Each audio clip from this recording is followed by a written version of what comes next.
बिस्मिल्लाहिर्रहमानिर्रहीम।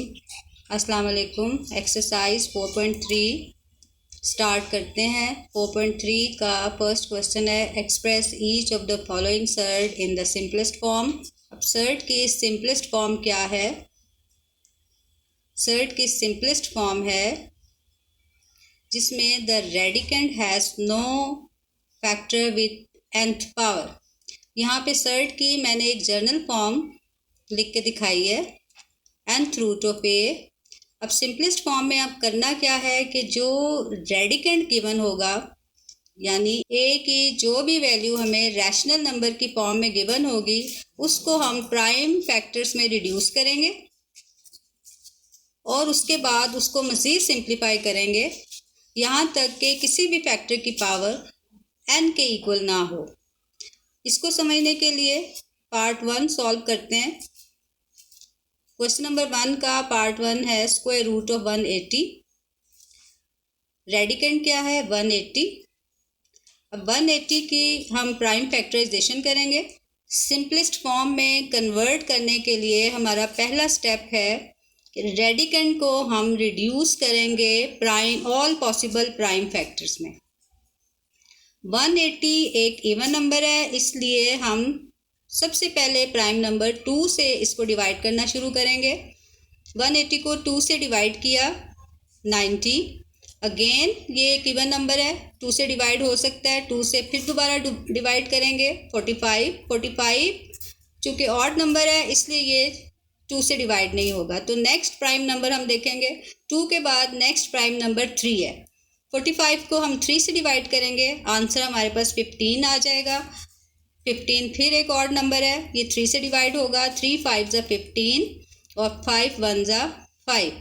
इसको हम वहाँ तक डिवाइड करते चले जाते हैं जब तक हमारे पास रिमाइंडर 1 नहीं आ जाता। हमने क्या किया? 180 के ऑल पॉसिबल प्राइम फैक्टर्स बना लिए। अब जो चीज़ आपने नोट करनी है वो ये है कि इस सर्ट का ऑर्डर क्या है। ये स्क्वायर रूट ऑफ 180 है। इसका मतलब ये हुआ कि यहाँ पे इंडेक्स की वैल्यू n की वैल्यू, ये जो n जिसको हम इंडेक्स कहते हैं, इसकी वैल्यू क्या है? 2। तो ये सर्ड सेकंड ऑर्डर सर्ड है। इसलिए अब हम इन फैक्टर्स को इस तरह से अरेंज करेंगे कि सेम डिजिट्स के 2 का एक ब्लॉक बना लेंगे। जैसे ये 2 मल्टीप्लाइड बाई 2, इस 2 का हमने 2 डिजिट्स का ये एक ब्लॉक बना लिया, इसलिए इसी तरह से 3 और 3 का एक ब्लॉक बना लिया। ये मैंने 2 डिजिट्स इसलिए लिए कि यहाँ पे सर्ट का ऑर्डर 2 है। अब इन प्राइम फैक्टर्स को हम रेडिकल साइन में लिखते हैं। 2 into 2 square multiplied by 3 into 3 square multiplied by 5। इसको मज़ीद सिंप्लीफाई करने के लिए इस पूरे एक्सप्रेशन को हम इस फॉर्म में कन्वर्ट कर सकते हैं। ये एक सर्ट की प्रॉपर्टी है कि सेम ऑर्डर की जो सर्ट्स होती हैं उनको, चाहे हम ये मल्टीप्लिकेशन हो रही हो और ऑर्डर सेम हो, तो हम उनको एक ही रूट के अंडर लिख लें या उनको हम अलग अलग से लिख लें। इसको मैंने अलग अलग किया ताकि सिंप्लीफिकेशन में आसानी हो जाए। यहाँ पे 2 स्क्वायर इस 2 की वैल्यू के साथ कैंसिल हो जाएगा। इसी तरह से यहाँ पे 3 स्क्वायर, यहाँ पे जो n की वैल्यू 2 है उसके साथ कैंसिल हो जाएगा। यहाँ 5 की पावर 1 है जो कि लिखी नहीं जाती। यहाँ से सिंप्लीफाइड फॉर्म में जब इसको हम लिखेंगे तो ये हमारे पास 2 रह गया, मल्टीप्लाइड बाय, यहाँ से ये 2 से कैंसिल हुआ तो यहाँ हमारे पास 3 रह गया, एंड स्क्वायर रूट 5 हमने ऐसे ही लिख लिया। इसको मज़ीद सिंप्लीफाई करें, 3 2 ज़ा 6, तो हमारे पास आंसर आ गया 6 रूट ऑफ 5। अब इसको आप देखें, 5 हमारे पास रेडिकेंट है और इस रेडिकेंट की पावर क्या है? 1, और इंडेक्स हमारे पास यहाँ पे क्या है? 2। तो ये बात जो मैंने आपको शुरू में सिखाई कि radicand has no factor with nth power, यानी इस रेडिकेंट की पावर इस n की वैल्यू से कम है। जब ये पावर n की वैल्यू से कम हो जाती है तो इसको हम आगे मज़ीद सिंप्लीफाई नहीं कर सकते। तो हम कह सकते हैं कि 6 times square root 5 is the simplest form of square root of 180। Question number 1 का पार्ट 2 देखें। 3 टाइम्स स्क्वायर रूट ऑफ 162। यहाँ पे हमारे पास रेडिकंड क्या है? 162। हम इसको बिल्कुल पहले पार्ट की तरह करेंगे। 162 की प्राइम फैक्टराइजेशन करेंगे। 162 एक इवन नंबर है, इसलिए पहले प्राइम नंबर से डिवीजन स्टार्ट करेंगे। 162 को 2 से डिवाइड करेंगे, हमारे पास आंसर आ गया 181। 81 ऑड नंबर है, अगले प्राइम नंबर 3 से डिवीजन करेंगे। 27 आंसर आ गया 27। 27 फिर ऑड नंबर है, फिर 3 से डिवाइड होगा। 9 9 फिर 3 से डिवाइड होगा। 3 एंड 3 1 ज़ा 3। यहाँ पे आके हमारी डिवीजन स्टॉप हो गई और हमने ऑल पॉसिबल फैक्टर्स बना लिए। अब इन ऑल पॉसिबल फैक्टर्स को फिर हम सिंप्लीफाइड फॉर्म में कन्वर्ट करने के लिए इसका ऑर्डर देखेंगे। ये सेकंड ऑर्डर सर्ड है, इसलिए मैंने 2 2 के सेम डिजिट्स के ब्लॉक बना लिए। इसको अब मैं कैसे लिखूंगी? 3 times square root of 3 square multiplied by 3 square. ये देखें 3 इंटू 3 3 स्क्वायर, 3 इंटू 3 3 स्क्वायर और multiplied by 2। This is equals to 3 times square root of 3 square into 3 square root of 3 square into square root of 2। इसको मैंने split कर लिया। इस पूरे expression को मैंने इस फॉर्म में स्प्लिट कर लिया। ये स्टेप इतना ज़रूरी नहीं है, ये सिर्फ आपको समझाने के लिए लिखा जा रहा है। अगर आपको थोड़ी सी प्रैक्टिस हो जाती है तो आप इस स्टेप को छोड़ भी सकते हैं। यहाँ पे सेकंड ऑर्डर है, इसलिए ये 2 2 से कैंसिल हो जाएगा, ये 2 2 से कैंसिल हो जाएगा। आपके पास आ गया 3 इंटू 3 इंटू 3 और स्क्वायर रूट ऑफ 2। इन तीनों को मल्टीप्लाई करें, 27 स्क्वायर रूट ऑफ 2। अब फिर इसको एक दफ़ा चेक कर लें। ये देखें 2, यहाँ पे 2 की पावर क्या है? 1 और इंडेक्स क्या है? 2।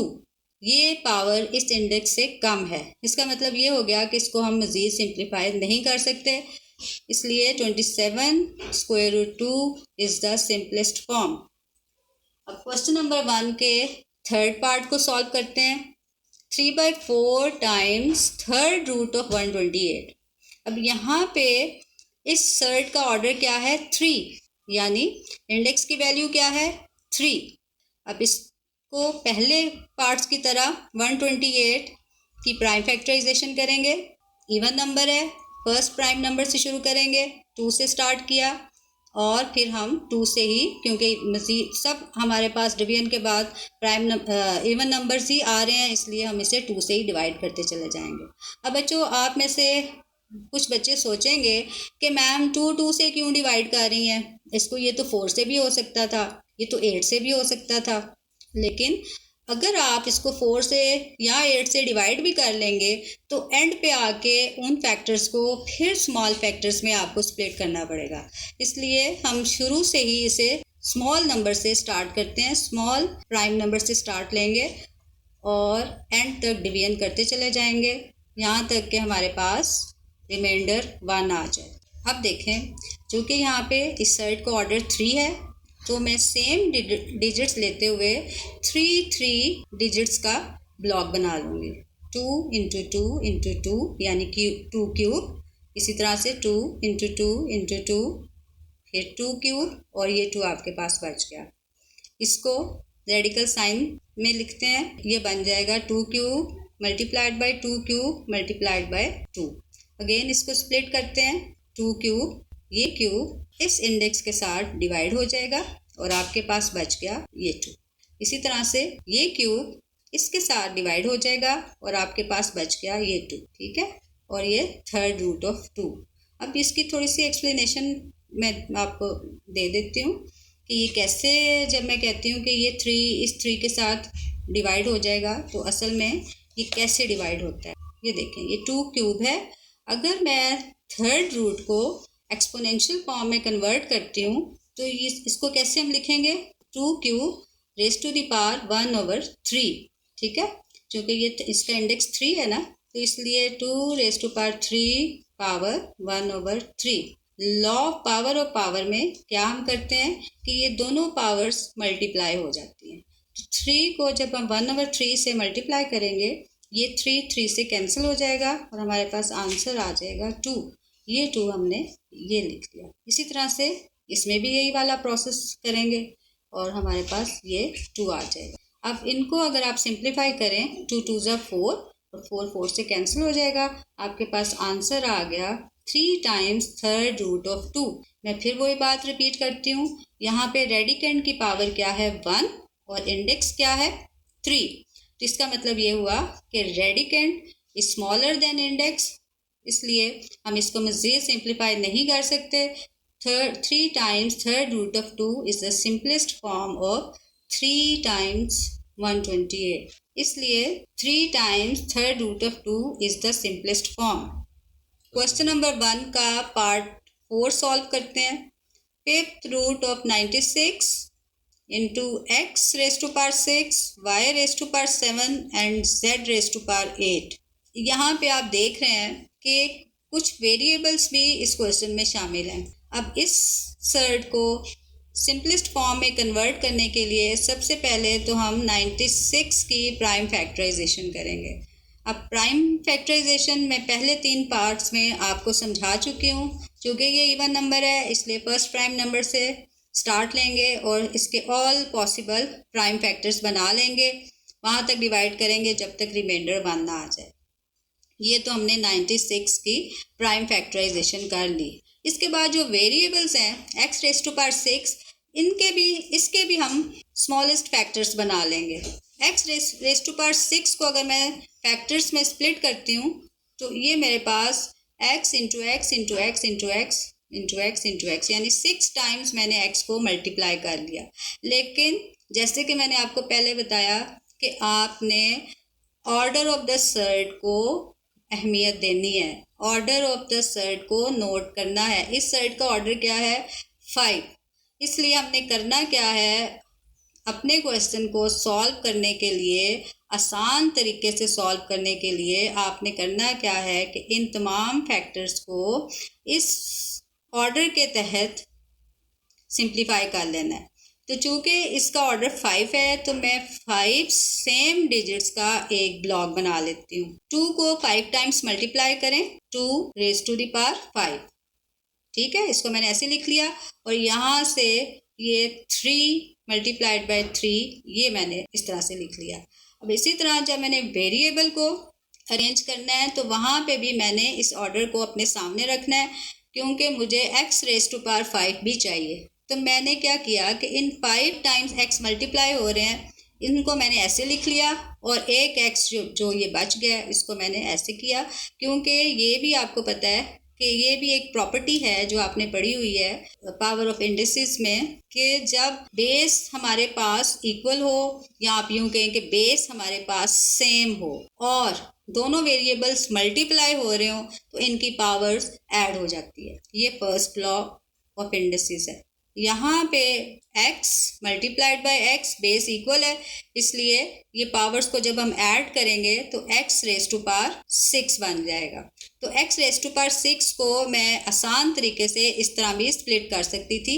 अगर मैं ये ना करती और डायरेक्ट इस तरह से स्प्लिट कर लेती तब भी ठीक था। नेक्स्ट वेरिएबल हमारे पास है y रेज टू पावर 7। अब y रेज टू पावर 7 फिर मेरे सामने इस सर्ट का ऑर्डर है कि मुझे तो y रेज टू पावर 5 चाहिए, तो मैंने इस 7 में से y रेज टू पावर 5 अलग से लिख लिया और 7 माइनस 5 मेरे पास बाकी जो y की पावर बच गई वो 2 बच गई। क्यों? इसलिए कि देखें ये दोनों वेरिएबल सेम है और दोनों वेरिएबल मल्टीप्लाई हो रहे हैं, इसलिए इनकी पावर्स ऐड होंगी, 2 + 5 = 7 आ जाएगा। तो यहाँ पे फिर मैंने y रेज टू पावर 7 को स्प्लिट कर दिया और y रेज टू पावर 7 की जगह y² into y raise to power 5 लिख दिया। Similarly z raise to power 8 को अब इसी तरह से स्प्लिट किया और z³ into z raise to power 5 लिख दिया। अब आपने क्या करना है कि इस ऑर्डर ऑफ द सर्ट के मुताबिक 2 raise to power 5, x raise to power 5, y raise to power 5 and z raise to power 5 को हाईलाइट कर लेना है और ये 5 इस 5 के साथ कैंसिल हो जाएगा। जब ये 5 इस 5 के साथ कैंसिल हो जाएगा आपके पास बच गया 2। इसी तरह से ये x रेज टू पावर 5, ये 5 इस 5 के साथ जब कैंसिल हो जाएगा तो आपके पास बच गया x। y raise to power 5, ये 5 इस 5 के साथ कैंसिल हो गया तो आपके पास बच गया y और इसी तरह से यहाँ से आपके पास बच गया z। अब ये 5th रूट के अंदर जो नंबर आपके पास बाकी बच गए वो कौन से हैं? 3, ये वाला 3, ये वाला x, ये y स्क्वायर और ये z क्यूब। ठीक है बच्चों, अब आप देखें ये मेरे पास जो रेडिकेंड है इन सब की पावर्स 5 से कम है। इसका मतलब ये हुआ कि ये मजीद सिंप्लीफाई नहीं हो सकते। तो 2xyz into 5th root of 3x y square z cube is the simplest form.